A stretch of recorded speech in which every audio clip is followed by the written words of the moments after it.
Assalamu alaikum. Hope you guys are doing good and safe from the coronavirus, and may God protect everyone in your surrounding safe from this coronavirus. Okay, so far in the subject of electromagnetic theory, we studied the effects of static charges in the section of electrostatics. Then we move forward towards the moving charges or steady currents, and the study was called the magnetostatics. After that, we started the time varying sources. That this time the sources are no more static or steady with respect to time, they are varying with respect to time. So first of all, we find out the Faraday's law, which states that a time varying magnetic flux could induce electric field in its surrounding. Then we had the addition or the work of Maxwell on the Ampere's law, and his finding was that in addition to the conduction current, there is also a displacement current which causes the magnetic field in its surrounding. The displacement current was time rate of change of electric flux. So we conclude in the Maxwell's equation that time varying one quantity, either electric or the magnetic, could induce or could create the other quantities. So electric and magnetic field quantities time varying. Electric and magnetic field quantities are coupled with each other. When there will be electric, then there will be magnetic field automatically. So after having the integral form of Maxwell's equations, we move forward to find out the boundary conditions which were induced or which were derived from the integral form of fundamental postulates of magnetostatic, which is Maxwell equations. So we said that okay, tangential component of electric field are continuous and normal component are discontinuous, as you know, all the things. Okay, so before going to move forward to find out the effects of these electromagnetic effect of different mediums on this electromagnetic field, we will simplify the case, and first of all we will find out the lossless media or the free space. We will consider the free space, that how electromagnetic field moves or generates in the free space. But before going to move forward on the today's topic, plane waves in lossless media, it's good to have a review, as I requested you in the last lecture that before going to start the next lecture you must have to review the phasors quantities. So we will use phasors to find out the phasor form of Maxwell equations. So you all know that what was the phasor. For example, if we have a sinusoidal signal which is very easy to generate in the laboratory.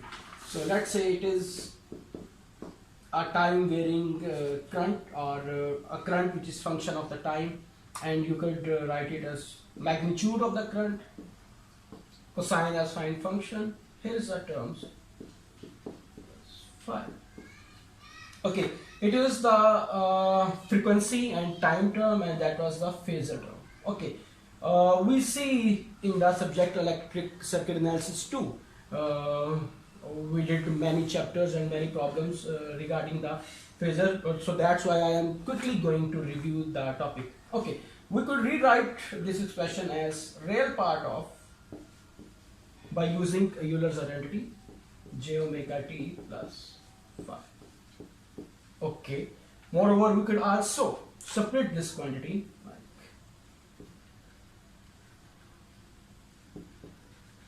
j-pi.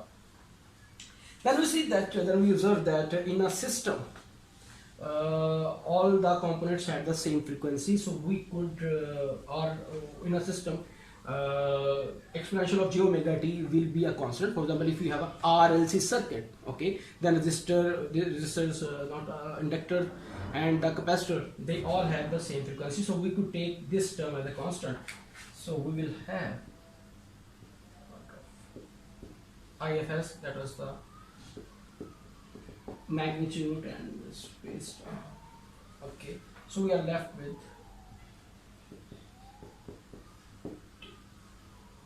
If we take derivative of this term, then derivative with respect to time, then j omega will be there.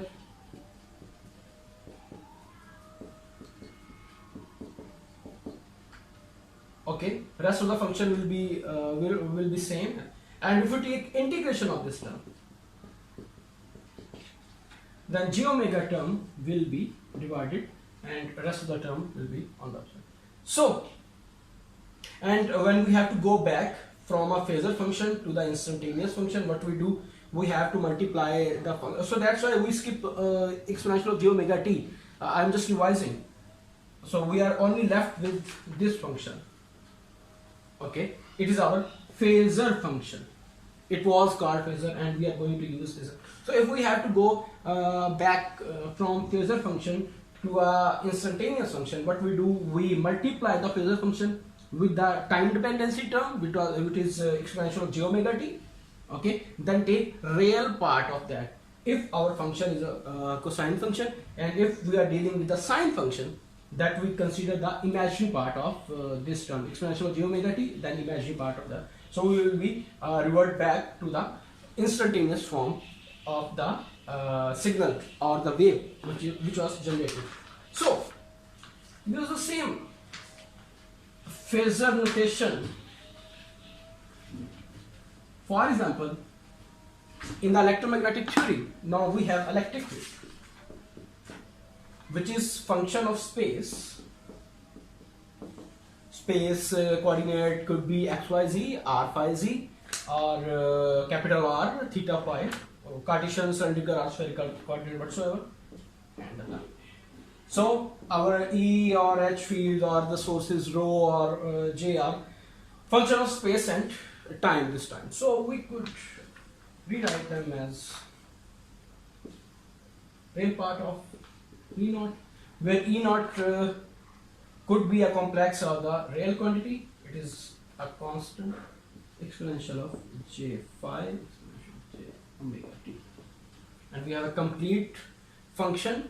Then exponential of j omega t will be common. For example, if we have E and H, like we had Maxwell equation, shortly we will try for the phasor form. So exponential of j omega t will be cancelled out from both sides, or will be equal to constant, or we could do our calculations by skipping the exponential j omega t as we did in the ECA2. Okay, so now it is the phasor representation. Okay, it was a simple phasor representation of our electric field, a time varying electric field. Okay, so now if I have to find out the Maxwell's equation, Maxwell equation was del cross E minus partial by partial t. So okay, j omega mu h, that was partial of partial t b was equal to mu h, so I used it directly instead of partial of partial t j omega, b is equal to mu h. So it was the Faraday's equation in the phasor form. Next, del cross h was equal to current density plus j omega epsilon e. It was plus partial by partial t d, and d was equal to epsilon e, constitutive relation. Del dot d was equal to rho, so d was equal to again epsilon e.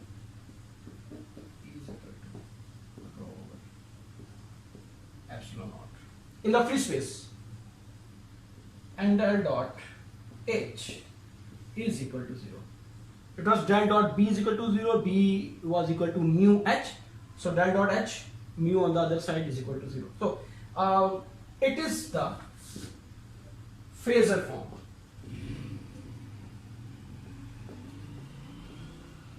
of Maxwell's equations, right? And I just skip d and b. I just replace d and b with the e and h. Rest of the terms except that partial by partial t is this. Okay, so it is a phasor form of Maxwell's equation, these equations. If we consider this, for the sake of simplicity at the initial level, if we consider that our geometry is source free, it is very simple case, you don't need to worry. For example, if you have to consider the electricity system or the lighting system for example in this room, and if you divide this room in small chunks, even the space as well, okay, mesh bana diya agar aap is pure kamre ki, okay, so there will be only couple of meshes which contains any light source. The rest of the meshes, okay, these will be source free, or there will be no bulb existing itself. There will be light of that bulb, okay, that will be effect of the source. So for example, if you divide this whole room in 100 meshes, in 100 small boxes which has some volume, so there will be only for example this room has 5 bulbs, so there will be only 5 meshes which will have the sources. Rest of the 95 meshes will be source free. So if you have a source free environment, then these phasor forms of Maxwell equation will be converted to rho is equal to 0, current density is equal to 0, charge density is equal to 0, 0, and j omega epsilon.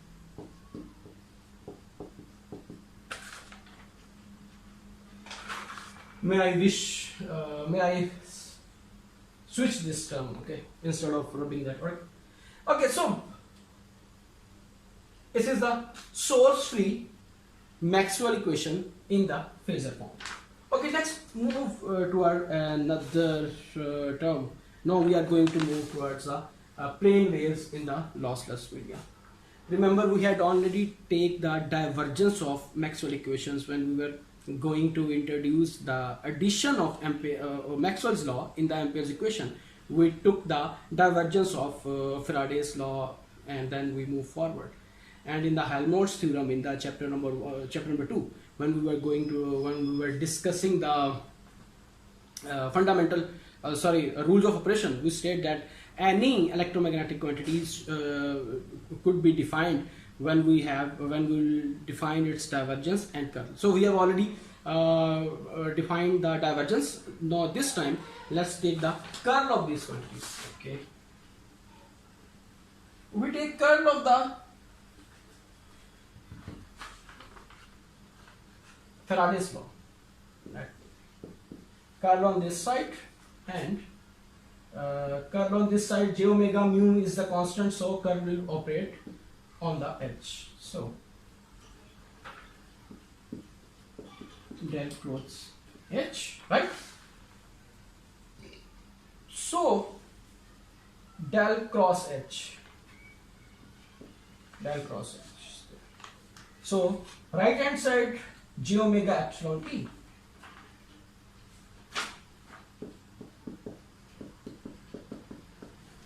right? When these two will multiply, there will be a negative, and negative will be cancelled out by this negative, so we will left with omega square mu epsilon,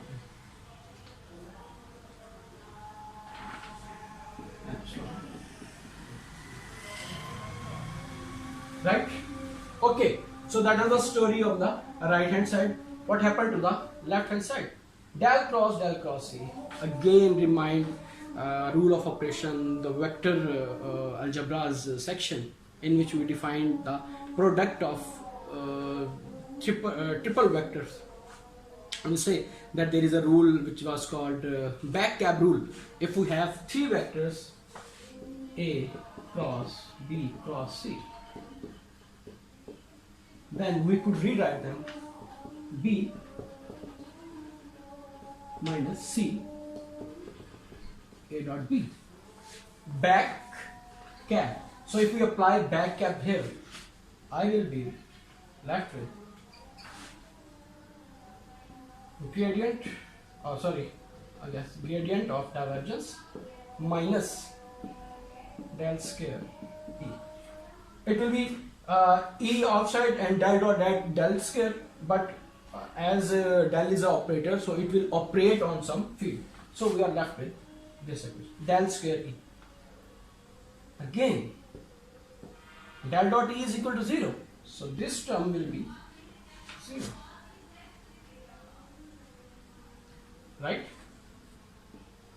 Del square E is equal to this term. If I took this term on the other side, minus omega square epsilon. Okay, we could repeat the same procedure for this equation as well. This is called Helmholtz equation. This equation is called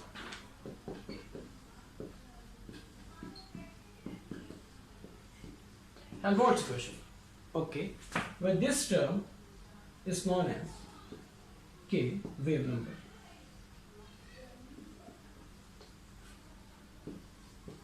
Wave number. Okay,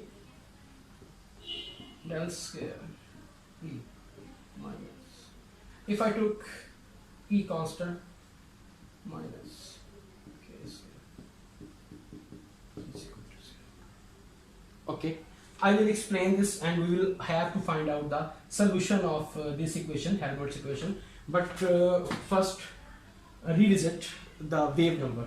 Wave number means number of wavelengths in a cycle. Okay, what does it mean? Wave number which has a unit of radians per second. Okay, omega over c. C is the velocity of light, 3 into 10 to the power 8 meters per second, and is equal to mu epsilon under root. Okay, so this term will go upside down. Okay, so omega is equal to 2 pi f. Radian frequency is equal to 2 pi multiplied the frequency whose units are hertz. Okay, so you know C is equal to f lambda, so f over C will be equal to lambda.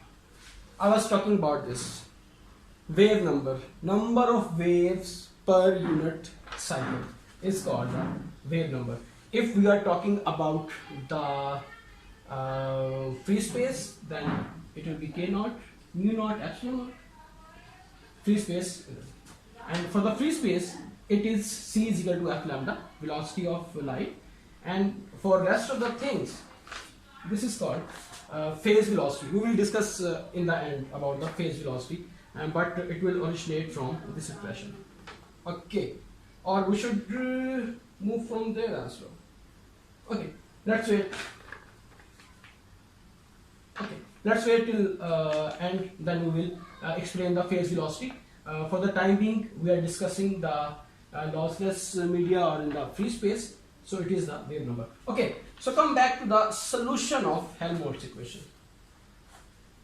As it is a second order partial differential equation. Agreed? No?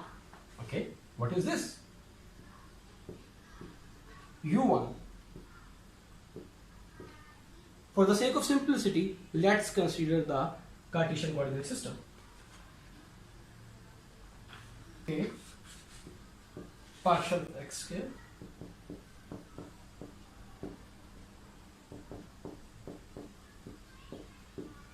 okay, if I expand the delta minus k naught square, I am in the free space, this one. Okay, I have to erase them all.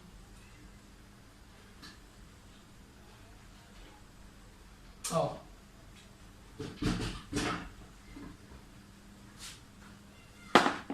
there was electric field, and you know electric field is also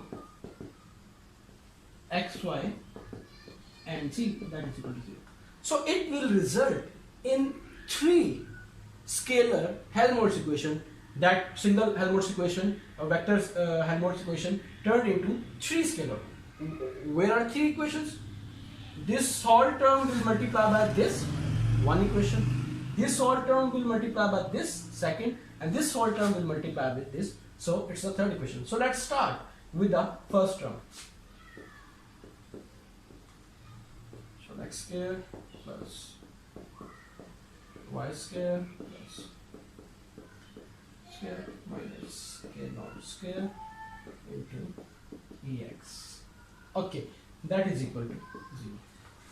After that you have to do it for the ey ez. Now it's the time to define the plane wave here. Okay, plane wave is a wave whose wave fronts have constant magnitude and there is a uniform constant phase difference between them. Okay, मिसाल के तौर पर ये आपके पास एक wave front है, okay, जो कि z डायरेक्शन के नॉर्मल में रखा हुआ, ठीक, और ये x और y के अंदर जो है इसका मैग्नीट्यूड आप कह सकते हैं, जो कि आपके पास यूनिफॉर्म मैग्नीट्यूड है इसका, ठीक। जब यहाँ से मूव करेगा, फॉर एग्जाम्पल z डायरेक्शन में मूव करेगा, तो इसका और जो पहली पोजीशन थी वहां का फेज वही होगा जो यहां से आगे मूव करने का फेज होगा। तो there is a constant phase between the phase constant wave between the wave fronts and magnitude is same. इसका मैग्नीट्यूड डिक्रीज नहीं हो रहा। ये नहीं है कि जो पहली पोजीशन थी वहां पर इसका x बाय y मैग्नीट्यूड था और अगली पोजीशन पर x minus y by y x minus something and y minus something, वो डिक्रीज या इंक्रीज नहीं हो रहा, ठीक, वो कांस्टेंट मैग्नीट्यूड के साथ। तो इसको हम प्लेन वेव कहते हैं। ओके, इसका मतलब मैथमेटिकली यही हुआ कि जो आपके पास ये आप Ex ले रहे हैं, ठीक, इलेक्ट्रिक फील्ड का x कॉम्पोनेंट जो है वो x और y के लिहाज से वेरी नहीं कर रहा, ठीक, कांस्टेंट मैग्नीट्यूड है ना यहाँ y and this is x. It is moving in z direction. So यहां से ये मूव करके जब यहां पर आया तो इसका साइज सेम रहा। अगर मेरी ड्राइंग में प्रॉब्लम हो गया तो उसकी माफी, ओके, लेकिन इसके दरमियान जो फेस है वो भी सेम रहा। यहां से ये मूव करके अगली जगह पर चला गया, ठीक, यहां से फॉर एग्जाम्पल जी आपकी तरफ चला, यहां से, ठीक, इस तरह से, ठीक। अभी हम देखते हैं इसकी ट्रैवलिंग अभी हम डिस्कस नहीं की है, जैसे वैसे हम फेज डिफरेंस की बात कर रहे हैं कि इसके दौरान कांस्टेंट फेज है इनके वेव फ्रंट। फॉर एग्जाम्पल यहाँ पर आप बजाय से कि एक ही वेव फ्रंट को मूव करवाएं, आप कह रहे हैं कि यहाँ पर 3 वेव फ्रंट्स हैं, ठीक, उन तीनों वेव फ्रंट्स का साइज सेम है। आप इस डेफिनेशन से ज्यादा फेमिलियर होंगे। इन तीनों वेव फ्रंट्स का साइज जो है वो सेम है और इनके दरमियान जो फेज का डिफरेंस है वो भी फेज जो है वो इनका कांस्टेंट है। तो इस किस्म की वेव को हम कहते हैं plane wave. Okay ji, okay, so now come back to the mathematics of the plane wave. As you see that there is not any variation with respect to x and with respect to y, okay, in this field. So these two terms equal to 0. So there will be only a variation with respect to z, or there this term will be there in the calculations. So as this field electric component in the x, electric field in the x component is only varying with respect to z in addition to time, okay. So Ex z, right, it is a function of z. So there will be only this term, and because of this thing partial derivative will convert in the ordinary derivative. So your equation will be minus k naught square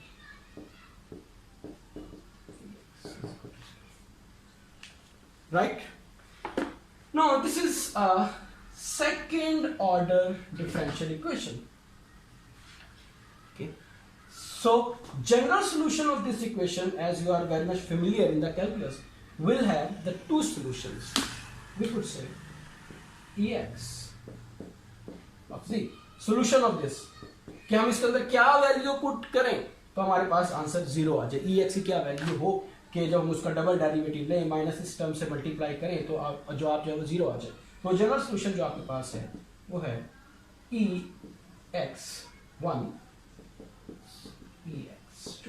more over एक तो ये वाली बात होगी। दूसरी बात ये कि जब मुझे ई एक्स निकालना है, ई एक्स यहां पर भी मल्टीप्लाई हो रहा है, यहां पर भी मल्टीप्लाई हो रहा है।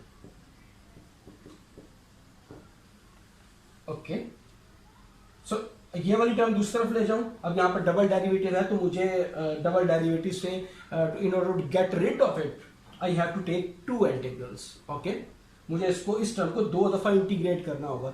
एक दफा इंटीग्रेट करने से एक इंटीग्रेशन कांस्टेंट आ गया, दूसरी दफा से दूसरा आ गया। सो यहाँ पर आपके पास दो इंटीग्रेशन कांस्टेंट आ गए, जिसको मालूम करने के लिए आपको बाउंड्री कंडीशन लगाना होगी। So importance of boundary condition again. Okay, so आपके पास ये वाली दो टर्म्स आ गई, ex1 और ex2। हम अपने इलेक्ट्रोमैग्नेटिक के इस्तेमाल के लिए इनको 1 और 2 की बजाय प्लस और माइनस लिख देते हैं। इसकी वजह आपके सामने थोड़ी देर में आ रही है। Shortly we will explain the reason of this plus and minus, and this is the function of z, right. Moreover, अगर as we are discussing the phasor terms, so this term is equal to E naught plus from there. It is a constant term which could be a complex number or the real number depending upon the scenario. Exponential of, right, minus j k naught c plus E naught minus exponential of j k naught c. It will be the general solution of your ordinary differential Helmholtz equation, as I had already rubbed it. Okay, so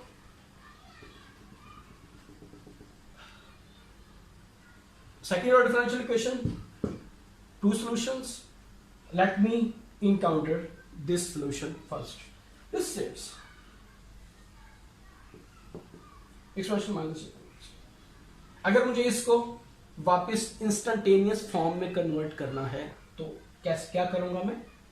इस term को time dependency exponential of j omega t से multiply करूंगा और फिर इसका real part उठाऊंगा, ठीक है, which will be e naught cosine of omega t minus k naught c, this minus, and for this term it will be e naught cosine of omega t plus k naught z आ जाएगा। अब आपको दो तरह से फिर दोबारा से बात समझाता हूं। एक तो ये कि जो आपके पास साइनोसॉइडल फंक्शंस होते हैं उनका आर्गुमेंट कांस्टेंट होता है, ओके। दूसरी चीज ये कि जब आप इसको प्लॉट करने लगेंगे, ठीक, अभी पहले हम इसको प्लॉट कर लेते हैं। लेट्स से हम इसको time t is equal to 0 के ऊपर देखें तो this term will be 0, cosine of minus is equal to cosine of plus k naught z. Let k naught is equal to, we just see that k naught was equal to 2 pi by lambda, 2 pi by lambda naught, and z is lambda by 4. यानी कि हम, oh my god, I am running out of space very badly. Where to go? Let's say it is the z axis and it is my electric field. So cosine of lambda naught pi by 2, okay, which is equal to 0, cosine of 0 is equal to 1. Let's say or and multiply by this, so let's say I have found this. At time t is equal to quarter of the cycle, t is equal to t by 4, okay, omega is equal to 2 pi f is equal to 1 over t is equal to t by 4, pi by 2 minus k naught 2 pi by lambda, and z is equal to, z was 0 there, z is lambda by 4 here. Okay, please accept my apology. When we were discussing t is equal to 0, then this term was equal to 0, t will multiply by this, and z was also equal to 0. That's why I put that. That's why I put the spot there. Z was equal to 0. Now z is equal to lambda by 4. So pi by 2 minus pi by 2, again 0. At t is equal to 0, argument was equal to 0. At t is equal to lambda by 4, and time t is equal to lambda by 4, this term is again equal to 0. So cosine of 0, but at this time I am here. z is equal to lambda by 4. Cosine of 0 multiplied by again this E naught. Okay, when time is equal to t by 2,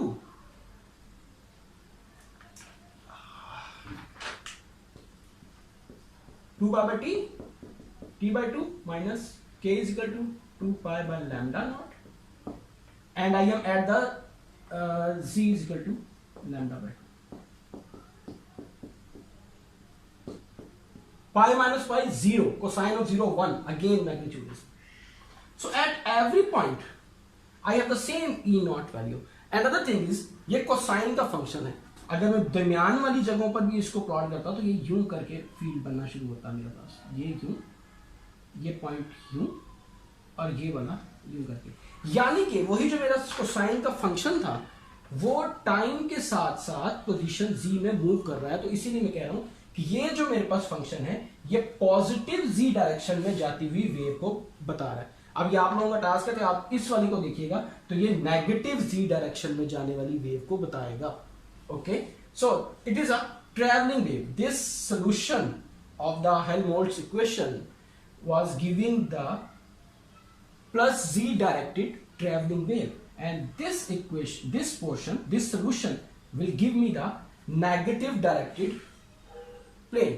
और इसकी direction क्या होगी? ये propagate travel तो z direction में कर रहा है, लेकिन ये वाइब्रेट कहां पर हो रहा है? ये x डायरेक्शन में वाइब्रेट हो रहा है. ये वाइब्रेशन और प्रोपेगेशन की डिस्कशन हम आई थिंक 1 या 2 लेक्चर्स के बाद करेंगे जब हम पोलराइजेशन का टॉपिक पढ़ेंगे. अभी फिलहाल अपने टॉपिक पे वापस आते हैं. ओके, तो एक तो ये बात जहां से आपने ये देखा कि ये वाली जो टर्म है, ओके, या ये जो मेरे पास ये वाली टर्म है, ये पॉजिटिव डायरेक्शन में ट्रैवल करती हुई वेव को बता रहा है. अभी तक जो हम डिस्कशन कर रहे थे इलेक्ट्रोमैग्नेटोस्टैटिक्स में, वहां पर हम बात कर रहे थे स्टैटिक की. ठीक, जो वेव्स थी वो स्टैटिक थी, चाहे इलेक्ट्रिक में, इलेक्ट्रोस्टैटिक में, चाहे मैग्नेटोस्टैटिक में. But now as we are discussing the time varying case, so we observe that here we are observing time varying fields और द ट्रैवलिंग फील्ड्स. ओके, जैसे ही टाइम की वेरिएशन आई, इलेक्ट्रिक और मैग्नेटिक फील्ड कपल हो गया. पहला नतीजा हमने निकाला हुआ था. और दूसरा नतीजा ये निकला कि जो फील्ड्स प्रोड्यूस होंगे, इलेक्ट्रिक फील्ड जिस तरह यहां पर प्रोड्यूस हुआ, वो ट्रैवलिंग करेगा. वो एक जगह से दूसरी जगह पर जाने की सलाहियत रखता होगा. ठीक है, ये वाली बात जो है वो दूसरा इंपॉर्टेंट रिजल्ट है हमारे इलेक्ट्रोमैग्नेटिक सेक्शन का यहां तक. ओके, अच्छा जी, अभी मुझे यहीं से एक और नतीजा भी ड्राइव करना. Okay, as I said that argument is equal to constant. या अभी ये जो आपने जगह ली थी यहां पर, अगर आप किसी एक पॉइंट को फिक्स कर रहे हैं, जिसमें हमने एक पॉइंट फिक्स किया हुआ था जिसको हम मूव कराते हुए देख रहे थे, so this term is equal to constant.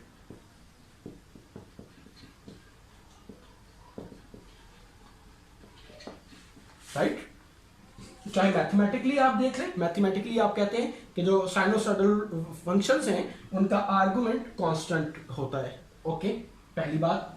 दूसरी बात, फिजिकली अभी जो आपने देखा कि वेव ट्रेवल कर रही है, अगर आप उसमें किसी भी एक पॉइंट के ऊपर फिक्स होकर खड़े हो जाए, फॉर एग्जांपल आप ओरिजिन के ऊपर ही खड़े हो जाए, तो आपको वेव ट्रेवल करती हुई जो है वो नजर आ रही थी. तो हम उसकी बात कर रहे हैं. तो उसको जो आप मैथमेटिकली देखेंगे तो ये इक्वेशन आपकी बनेगी. अगर इस इक्वेशन को मैं और के नॉट जी प्लस कांस्टेंट, मैं वापस आ जाता हूं. आपके पास वीडियो तो है, या आप इसको रिवर्स करके तो नतीजा देख सकेंगे कि हम क्या बात कर रहे हैं. Okay, omega t is equal to k naught z plus constant. If I take derivative with respect to time on both sides, w dt by dt is equal to 1, k naught is a constant wave number है, तो वो बाहर आ जाएगा derivative से. Time derivative of z और constant term का derivative 0 हो जाएगा. ओके जी, इसको भी मैं एक स्टेप और आगे चला जाऊं. Omega over k naught that is equal to z. अब अगर मैं इस एक्सप्रेशन के ऊपर जरा थोड़ा गौर करें आप, जो कि आपके पास सॉल्यूशन था हेल्महोल्ट्ज इक्वेशन का. ठीक, वहां से आपने ये वाली बात ट्राई की है अभी तक। आपके पास जो राइट हैंड साइड है, ये वाली साइड आपके लिए शायद लेफ्ट हैंड साइड बन रही हो। ओके, क्या है जी ये? Time rate of change of G displacement. Time rate of change of displacement is, I hope you said velocity. Okay, and this side omega by k naught. Omega is equal to k naught is equal to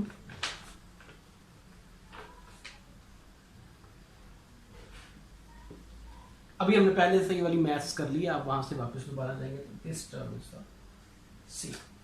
so what we said, अभी हमने कहा था, क्या कहा था जी हमने, कि जो आपके पास वेलोसिटी निकल रही है, वो जो आपकी वेव जो प्रोपिगेट हो रही है वो क्या थी, वेलोसिटी ऑफ लाइट 3 × 10⁸ के साथ, वो वेव नंबर के सेक्शन में जो हम डिस्कशन कर रहे थे। ठीक, आप वही वाली एक्सप्रेशन में पुट करेंगे तो आपके पास सी की वैल्यू वापस आ जाएगी। ओके, और राइट साइड पर क्या है, ये वेलोसिटी। ये दोबारा से हमने वाली बात कर दी कि जो वेव आपके पास प्रोपेगेट कर रही है वो वेलोसिटी ऑफ लाइट के साथ प्रोपेगेट कर रही है। ठीक, एक दफा हमने वहां पर ये वाली बात की थी स्टार्ट में, और अब हमने अपना जो सोल्यूशन था वहां से ये वाली बात वेरीफाई कर दी। इस वेलोसिटी को, जो वेव की वेलोसिटी, उसको हम फेज वेलोसिटी कहते हैं। एक वेव फ्रंट या जो आपकी प्लेन वेव है उसकी वेलोसिटी, उसको हम फेज वेलोसिटी कहते हैं। ठीक है, there is another term which is called group velocity, वो पूरे के पूरे एनवेलप की होती है, वो जब आएगा तो फिर हम उस वक्त डिस्कस करेंगे। Okay, so phase velocity is equal to c in the free space. अगर आपके पास कोई और मीडियम होगा तो यहाँ पर एक टर्म का इजाफा हो जाएगा, वो हम लॉसलेस में देखेंगे। So for the simple case, phase velocity of the plane wave in the lossless media or in the free space is equal to velocity of light. Okay, इसी तरह जी जैसा मैंने अभी कहा कि आप जो दूसरी है हमारे पास दूसरा जो जनरल सोल्यूशन था, e naught negative exponential of positive j k naught जी, उसका जब आप इस तरह से ड्रॉ करेंगे तो आपके पास यहाँ पर भी ये टर्म नेगेटिव आएगी। ठीक, जिससे आपको पता चलेगा पहली बात ये कि वेव जो है वो नेगेटिव जी डायरेक्शन में, इसीलिए हमने उसके ऊपर ई नॉट जी लगाया था और ई नॉट माइनस का साइन दिया था, और जो पहली वाली टर्म थी उसके ऊपर ई नॉट प्लस लगाया था, जिसको हमने यहाँ पर एक्सप्लेन किया। Okay, phase velocity is also positive, और सेकंड टर्म के केस में फेज वेलोसिटी जो है वो नेगेटिव आएगी, वो उसको आप एक दफा रिवाइज करके देखिए। ओके जी, नेक्स्ट, अभी तक हम ये देख चुके हैं कि जो आपके पास टाइम वेरिंग फील्ड्स हैं वो ट्रैवलिंग वेव को प्रोड्यूस करते हैं। ठीक है, और अगर आपके पास सेकंड ऑर्डर डिफरेंशियल इक्वेशन थी तो आपके पास दो तरह की वेव्स आ रही होंगी, एक पॉजिटिव डायरेक्शन में ट्रैवल कर रही होगी और एक नेगेटिव डायरेक्शन में। So it's totally dependent on your experimental setup and your requirement that which of the solution is suitable for your geometry. For example, if you are only considering the positive axis, then first term will be of your interest, and there is not any reflection as well. Okay, but if you are considering any reflection, for example आप कहते हैं कि यहाँ से wave जो है वो start हो रही है और इस बाउंड्री से रिफ्लेक्ट होके वापस आ जाएगी just like a ball. Okay, तो फिर आपको पॉजिटिव डायरेक्शन में जाती हुई वेव प्लस जो सेकंड वापस नेगेटिव डायरेक्शन में आती हुई है, इन दोनों को डिस्क्राइब करना होगा, तब आपका इस रीजन के अंदर कंप्लीट सोल्यूशन जो है वो आपको मिलेगा। राइट, ओके, नेक्स्ट अगला क्लेम हमारा ये था कि मैक्सवेल इक्वेशंस ने ये बताया कि इलेक्ट्रिक फील्ड और मैग्नेटिक फील्ड आपस में कपल्ड है। इलेक्ट्रिक के साथ ही मैग्नेटिक फील्ड प्रोड्यूस होता है या इलेक्ट्रिक फील्ड मैग्नेटिक फील्ड को इफेक्ट करता है वगैरह वगैरह। So we just have find out the electric field, we no need to solve the second equation and do all the steps again। ठीक है, बजाय से कि हम दोबारा से एम्पेयर्स लॉ का वही कर लें, करने के बाद हम सारा प्रोसीजर अभी तक हमने अडॉप्ट किया है वो देखें, हम जस्ट इलेक्ट्रिक फील्ड की वैल्यू सेकंड ऑर्डर जो सेकंड इक्वेशन थी एम्पेयर्स लॉ उसमें पुट कर दें या पहली इक्वेशन में पुट कर दें तो हमें दूसरी क्वांटिटी मिल जाएगी। For example, you got the electric field, time varying electric field, and you are interested to find out the corresponding magnetic field, right? You could use this equation,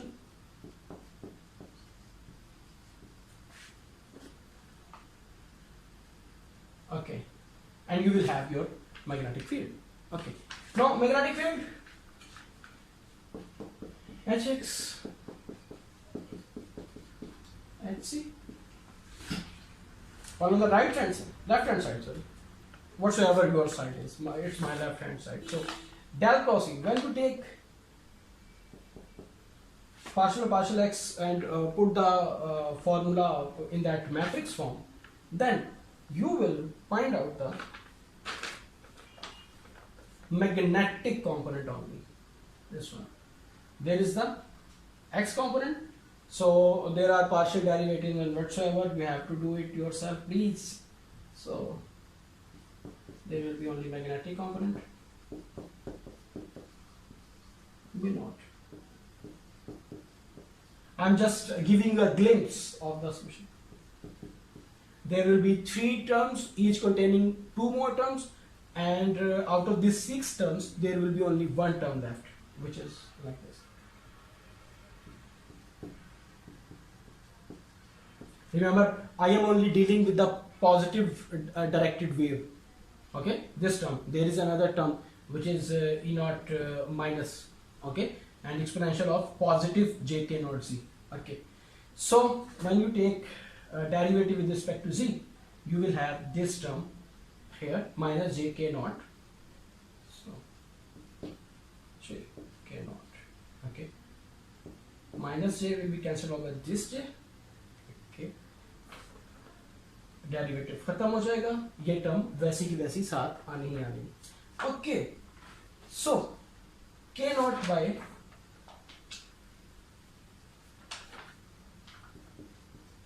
omega mu naught. k naught की value क्या थी जी initially? Omega mu naught epsilon naught. For the free space it is mu naught epsilon. For any other medium it's mu epsilon. So omega will be cancelled all by the omega naught underscore, that omega naught is equal to omega naught. Okay, omega naught is equal to omega naught under root and multiplied by omega naught under root. So you are left with epsilon naught under root and mu naught.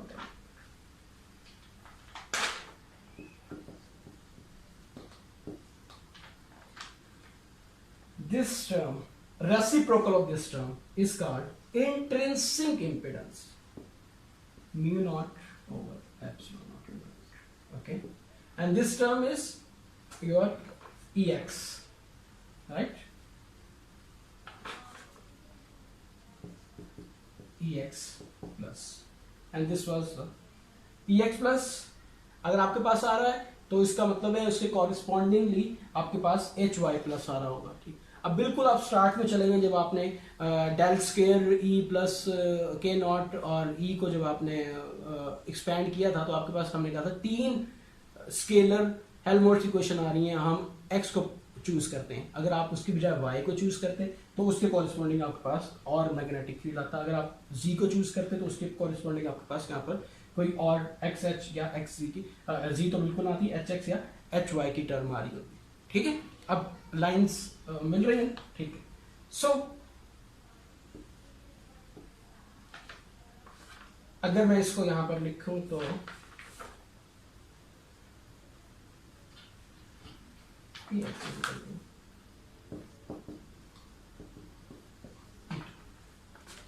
ये वो final बात थी जहां तक हम आना चाह रहे थे. And eta is equal to mu naught epsilon. Okay, यानी कि ये वो रिलेशन है जो ट्रेवलिंग इलेक्ट्रोमैग्नेटिक प्लेन वेव एक लॉसलेस मीडियम में या फ्री स्पेस में रखती है कि जनाब आपके पास जो इलेक्ट्रिक फील्ड है वो मैग्नेटिक फील्ड के साथ रिलेटेड होता है via impedance of the respective medium. As we are discussing the free space, so this will be eta naught. अगर आप 4 pi into 10 power 7 और 8.85 into 10 power negative 12 को पुट करके यहाँ से वैल्यू निकालें, so eta naught is equal to 377 Om.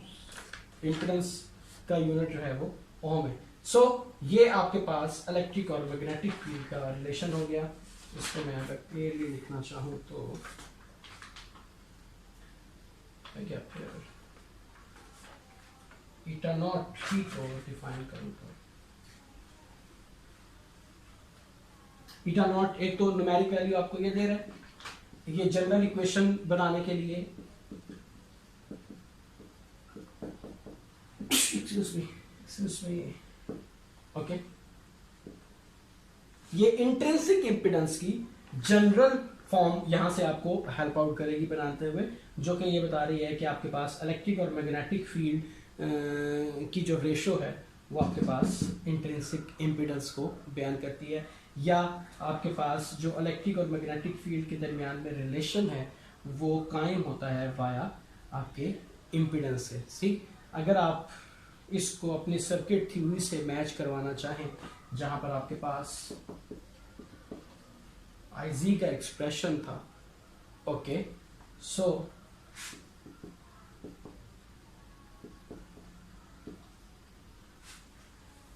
Okay, volt पर meter impedance and ampere पर meter, volt, ampere and impedance, okay. So ये आपके पास जो है वो वायर्ड और वायरलेस कम्युनिकेशन का इंटर रिलेशन भी साथ साथ चलता जा रहा है। इंशाल्लाह नेक्स्ट लेक्चर में हम इसी टॉपिक की कुछ एप्लीकेशंस को डिस्क्राइब करेंगे। उम्मीद है कि आप लोगों का इंटरेस्ट इस टॉपिक में, और I thought there is something some kind of fishy mathematics, but interesting mathematics when you are going to see that what happens with the time variation and what happened to this wave in this media because of these sources, and then you will be interested to find out their solutions. Then you will not be worry about any kind of mathematics looking so bulky or others. By the way, चूँकि board छोटा है इसीलिए शायद आपको equations जो है ना वो ज़्यादा ख़तरनाक किस्म की लग रही है, कोई भी इतना मुश्किल मैथमेटिक्स नहीं है। Thank you very much.